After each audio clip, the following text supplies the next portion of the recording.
bisa memenangkan satu putaran. Terus menjadi pilar utama penjaga demokrasi kita. Sebuah simbol kedekatan antara Bapak dan PDIP mungkin. Ya kalau ulang tahun kita ucapin selamat dong. Akur nih ya. Akur ya Pak ya berarti ya? Akur terus dong. Jadi kalau kita soal cerita komunikasi, kami berempat sudah sangat biasa. Sangat biasa komunikasi. Jadi kalau teman-teman yang kuliah di UGM di Jogja itu pasti sudah tahu style kita seperti apa. Oh ini lagi serius, ini bercanda, ini kode-kode, gitu biasa.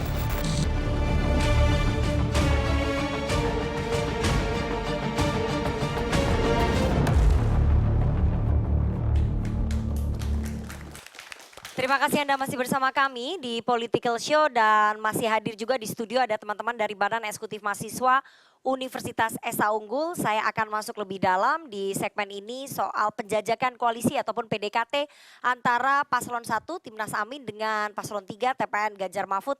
Saya akan putarkan dulu ya, ini adalah pernyataan dari Capres Anies Baswedan yang langsung disambut dengan sukacita oleh Sekjen PDI Perjuangan. Ucapan selamat ulang tahun buat PDIP, mudah-mudahan makin solid dan terus menjadi pilar utama penjaga demokrasi kita. Selain ucapin di sosmed, ada mungkin WhatsApp kalau PDIP? Ya ucapan selamat hari ini aja ulang Tapi sebagai tahun. sebuah simbol kedekatan antara Bapak dan PDIP mungkin. Ya kalau ulang tahun kita ucapin selamat dong. Akur nih ya. Akur ya Pak ya berarti ya? Akur terus dong.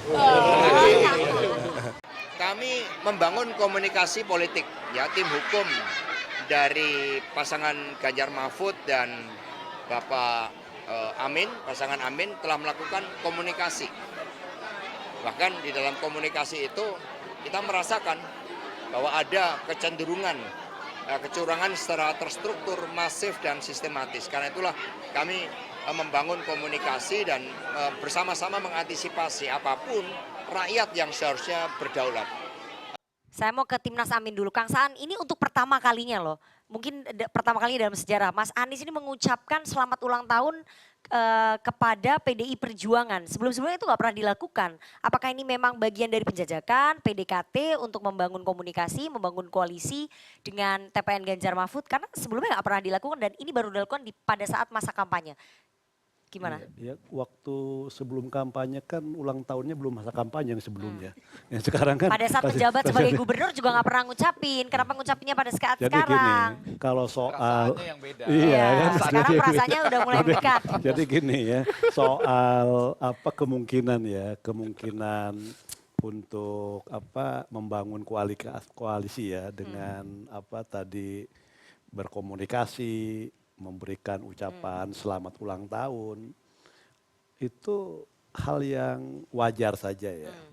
Dan peluang untuk berkoalisi ya selalu ada. Caimin ziarah ke makam Bung Karno. Ya kan semua orang juga ziarah ke makam Bung Karno. Iya. Tidak hanya Tapi ini waktunya aja, kan. itu berdekatan. Iya, kan Dalam politik kan jadi kan nggak ada dalam soal gini kebetulan. ya, dalam situasi politik seperti hari ini kan apa intensitas orang melakukan upaya-upaya politik kan terus dilakukan ya. Jadi sekali lagi peluang untuk nanti bersama misalnya di putaran kedua itu kan selalu terbuka dan ada. Jadi kita juga tidak pernah menutup ruang jadi untuk komunikasi sudah terjalin ya? Iya. Secara diam-diam, intensif di belakang layar. Antara kalau- paslon 1 dan paslon 3.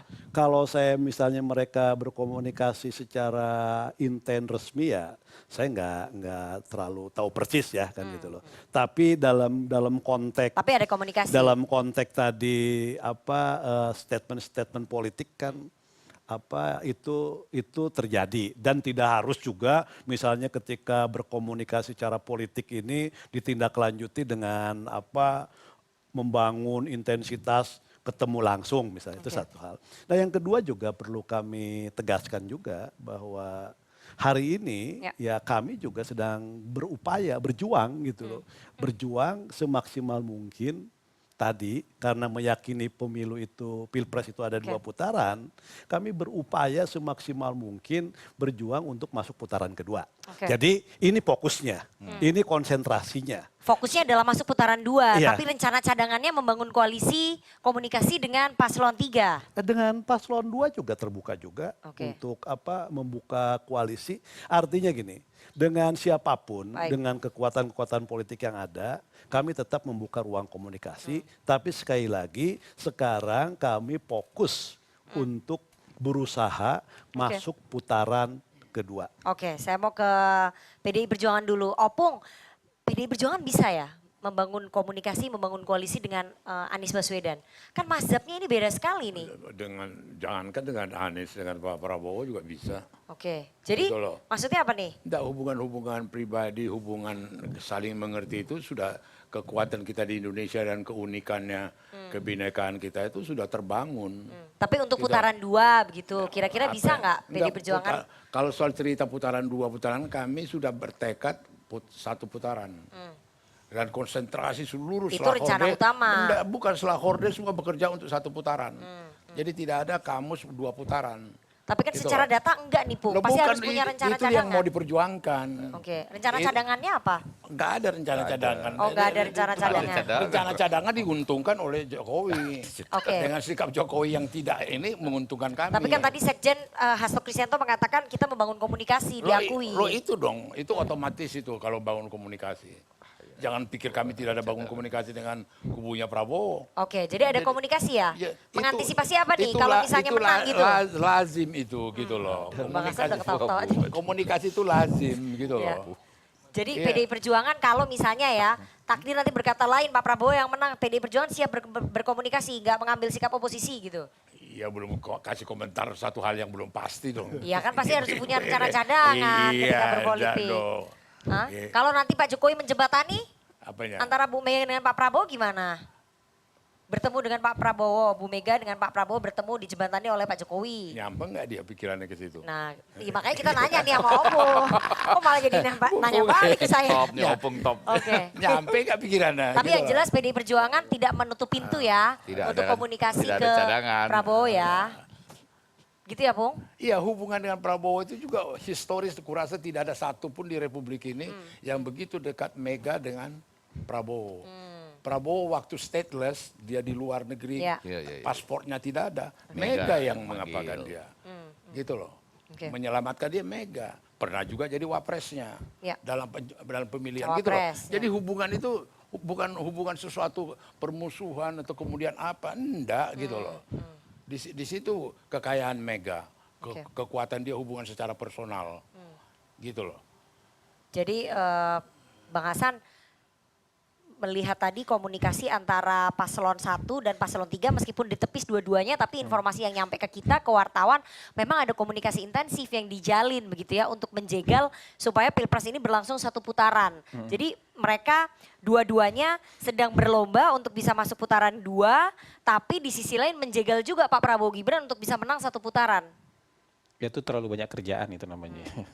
Mending fokus satu-satu pekerjaan. Ya. Jadi kalau saya ngerasa ini berkah demokrasi lah. Oke. Kalau nggak ada pemilu kan sulit kita membayangkan pendukung Mas Ganjar, pendukung PDIP komunikasi dengan pendukung Mas Anies, PKS misalnya. Ya, mazhabnya atau beda ya. PDIP dengan Nasdem misalnya. Yang 5 tahun terakhir ya nggak tahu ketemu berapa kali kita kan Ya.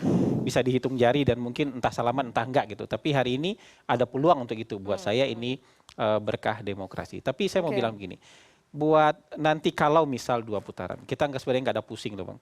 Mau 1 putaran, 2 putaran, simulasinya Mas Jayadi Hanan kalau kita percaya dengan survei beliau kan, mau 1 putaran, 2 putaran pemenangnya itu juga. Kan begitu. Maksudnya pemenangnya capres Anda. Iya, kan simulasinya begitu. Jadi udah siap kalau Gitu. misalnya nggak berlangsung satu putaran. Santai aja. Jadi Oke. jangan juga dianggap bahwa ini. Tapi saya salaman sama Opung. Kita semangatnya sama. Satu Sama-sama putaran. pengen 1 putaran. Ya. Yang juara 2 memang nggak punya pilihan lain. Oke. Dia harus komunikasi dengan orang yang kalah ranking 3. Nggak mungkin komunikasi dengan ranking 2 gimana? Dia mau tanding lagi gitu. Dengan Ya. yang menang satu. Iya, oke. Sementara yang ranking 3 pilihannya lebih banyak. Dia bisa komunikasi sama ranking 2, bisa komunikasi sama ranking 1. Satu, ya. Jadi buat saya nilai jualnya lebih tinggi nanti gitu. Oke. Agak-agak tersudut juga yang juara 2 itu nanti karena offeringnya itu yang ranking 3 itu bisa punya pilihan komunikasi dengan Jual ranking lebih 2 tinggi bisa tapi kalah, ya. iya bisa komunikasi dengan yang ranking 1. Jadi menurut saya polanya itu sekarang itu penjajakan. penjajakan kira-kira kalau ada isu kita komunikasi pendukung di bawah bergejolak nggak? Nah, ada yang menguap nggak pendukung ini kalau ada komunikasi kayak gini. Tapi menurut saya ini testing the water yang bagus lah. Kalau misalnya nanti oh iya ternyata 2 putaran, ya udah mereka bisa menjajaki ini jauh lebih serius. Kalau kali ini saya percaya masing-masing akan menyelamatkan diri sendiri. Ya, untuk bisa lolos. Bukan menjalin kerjasama menurut saya. Masing-masing akan fokus. Kalau Bangsaan kan fokus untuk masuk putaran 2. Ya. Artinya fokus jadi ranking 2. Kalau Opung fokus jadi ranking 1, kita juga fokus jadi ranking 1. Gitu aja itu beda. Oke. Jadi sebentar loh, ada yang dilupakan. Selama ini hasil survei bahwa 80% rakyat Indonesia senang dengan Jokowi. Ya. Berapa kali teruji Prabowo 40%. Sebenarnya setengah aja yang senang sama Jokowi. Selesai game udah. Oke. Tapi ya ternyata yang suka sama Jokowi rakyat ini sudah beralih sekarang ke Ganjar. Gitu loh. Ya, ya. Kalau ke dia 40% aja dikasih. Ke anaknya Gibran. Oke. Sama gini, selesai. Oke. Ada apa lagi analisa-analisa 40 tambah 40 game. Ya, tapi nggak begitu, Lo Bung. bukan. Itu kan Ternyata nggak benar lagi nih. Yang 80% rakyat pro Oke. Jokowi itu Oke. udah nggak benar. Ya, saya mau nanya gimana itu penjelasannya? Karena tadi 40 tambah 40 sama dengan 80 Mas Yadi. Padahal itu angkanya Padahal 45,8. Tambahinlah 5. Ya. Ya, gimana Mas Yadi? Ya, kalau Coba bicara- dijelaskan nih supaya teman-teman mahasiswa paham juga. Hitung-hitungan Sumatera nih. Ya kalau bicara tingkat kepuasan Pak Migrasi Jokowi, itu. migrasinya kemana? Memang sekarang udah pindah memang sebagian besar ke Pak Prabowo. Ya sekitar 50% dari yang puas dengan Pak Jokowi itu ke Prabowo. Ya. Benar Opung.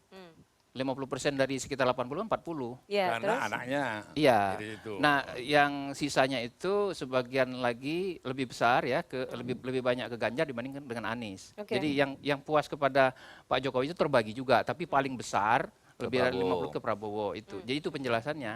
Oke. Jadi tetap bisa berpengaruh juga gitu. Nah, soal komunikasi 1 dan 3. Iya, itu gimana tuh logikanya ketika dua-duanya berebut tiket putaran kedua, tapi di satu sisi mereka juga bekerja sama untuk menjegal gerakan 1 putaran. Itu gimana Mas Yadi? Menurut saya fungsinya ada 3 minimal ya. 1 itu strategic alliance, Oke. aliansi strategis. The enemy of my enemy is my friend. Iya. Jadi 1 dan 3 itu kan berada pada posisi oposan sekarang. Lihat Ya. aja contohnya di debat ketiga Betul. kemarin. 1-3 menyerang 2. Ya 2 itu posisinya petahana di situ, tanda kutip. Jadi ini aliansi strategis untuk memastikan agar menyeimbangkan perlawanan terhadap 02. Mengingat 02 dianggap tidak sendiri, didukung oleh pemerintah misalnya ya, didukung oleh presiden dan sebagainya. Itu persepsi kan gitu. Nah, strategic alliance itu juga berfungsi untuk mungkin saya kira meletakkan tekanan atau kontrol yang lebih kuat kepada pemilu ini supaya berlangsung netral. Karena ada dugaan-dugaan ya. Terlepas dari dugaan itu benar apa enggak, tapi ada dugaan-dugaan tidak netral segala macam. Jadi itu strategic alliance di putaran pertama fungsinya itu. Yang kedua fungsinya adalah antara 1 dan 3 bergabung itu adalah untuk memastikan supaya terjadi 2 putaran. Strategic alliance tadi ya? Iya, supaya terjadi 2 putaran. Kalau tadi disinggung sedikit oleh Bang Hasan ya, kalau mereka berkoalisi atau berkomunikasi secara strategis di tingkat putaran pertama ini, maka diharapkan pemilih itu terkonsolidasi lebih kuat. Pemilih merasa punya harapan bahwa mereka masih punya harapan untuk menang, begitu. Dan seterusnya. Itu yang kedua. Nah, yang ketiga baru yang tadi dibahas soal persiapan untuk putaran kedua. Ya, tapi benar kata Bang Hasan tadi bahwa adalah dalam prioritas pihak yang masuk putaran kedua untuk mengajak pihak yang kalah gitu. Tapi pihak yang kalah benar punya lebih banyak opsi. Opsi pertama bergabung dengan pihak yang masuk pihak nomor 2, maksudnya pihak pemenang kedua. Pemenang pertama atau pemenang opsi kedua. kedua adalah bergabung dengan pihak yang diperkirakan menang, dalam hal ini pemenang pertama. Opsi ketiga diam aja. Oh, opsi ketiga itu bisa diam aja ya? Nah, kalau pihak yang kalah atau pihak yang ranking 3 itu memilih opsi kedua sama opsi ketiga, itu menguntungkan Pak Prabowo. Ini terjadi kalau 50% ke bawah kan. Kalau 50% ke atas kan langsung 1 putaran. Game over. Ini kita lagi bicara kalau misalnya masuk putaran kedua, Bu. Biar lebih Gitu tambah loh. yakin lagi Ganjar. Oke. Kalau saya gini nah ya, saya melihatnya gini, di putaran kedua nih ya. Saya cocok sama Opung. Tadi kan di data survei itu kan dikatakan apapun ya ketika dipasangkan putaran kedua itu ada kecenderungan Ya. seperti tadi Mas Hasan sampaikan. Tapi ingat itu kan dalam posisi yang statis. Ketika pasca 14 Februari begitu 2 putaran, Betul. situasi politik kan berbeda Nah, lagi. kalau itu saya setuju. Saya mau bilang gini. Dengan waktu 4 bulan Dengan waktu maksudnya. 4 bulan lebih kan. Malah bukan itu. Jadi ada Jadi pendekatan. tadi, maaf ya, Iya. tadi Mas Hasan ngomong, belum tentu juga masuk putaran kedua 02 pemenangnya.